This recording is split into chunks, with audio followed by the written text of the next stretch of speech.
मृत्यु के देवता यमराज का वध कर दिया गया था।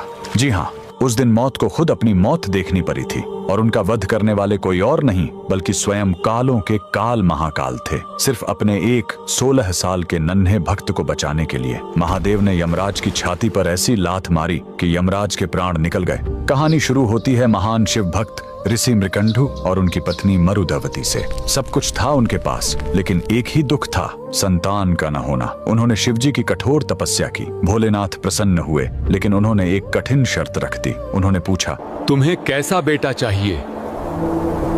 एक जो 100 साल जिए लेकिन मूर्ख हो, या एक ऐसा ज्ञानी बेटा जिसकी उम्र सिर्फ 16 साल हो? ऋषि ने पत्थर दिल करके कम उम्र वाला ज्ञानी बेटा चुना। घर में किलकारी गूंजी। बेटे का नाम रखा गया मार्कंडेय। मार्कंडेय बड़ा होने लगा, उसका तेज बढ़ता गया। लेकिन जैसे जैसे उसका 16वां जन्मदिन पास आ रहा था, माता पिता का रो रो कर बुरा हाल था।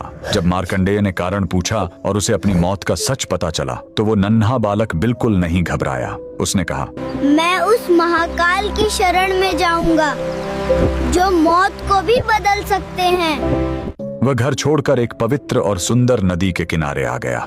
उसने मिट्टी से एक शिवलिंग बनाया और तपस्या में लीन हो गया। लगातार 3 दिन बीत गए। तीसरे दिन जब मार्कंडेय पूरे 16 साल के हुए तो यमराज ने अपने यमदूतों को भेजा। यमदूत जब उसे छूने गए तो मार्कंडेय की भक्ति के तेज ने उन्हें रोक दिया। हार मानकर वो भाग खड़े हुए। अब यमराज का गुस्सा फूट पड़ा। वो खुद अपना घातक काल पाश लेकर वहां आ पहुंचे और गरजे, बालक, तेरा समय पूरा हुआ। डरा हुआ मार्कंडेय शिवलिंग से लिपट गया। यमराज ने अपना फंदा फेंका, लेकिन यही उनसे सबसे बड़ी गलती हो गई। वो फंदा बालक के साथ साथ स्वयं शिवलिंग पर भी जा कसा। उन्होंने अनजाने में महाकाल को बांधने की कोशिश की थी। तभी जोरदार धमाका हुआ। शिवलिंग फटा और कालों के काल महाकाल प्रकट हुए।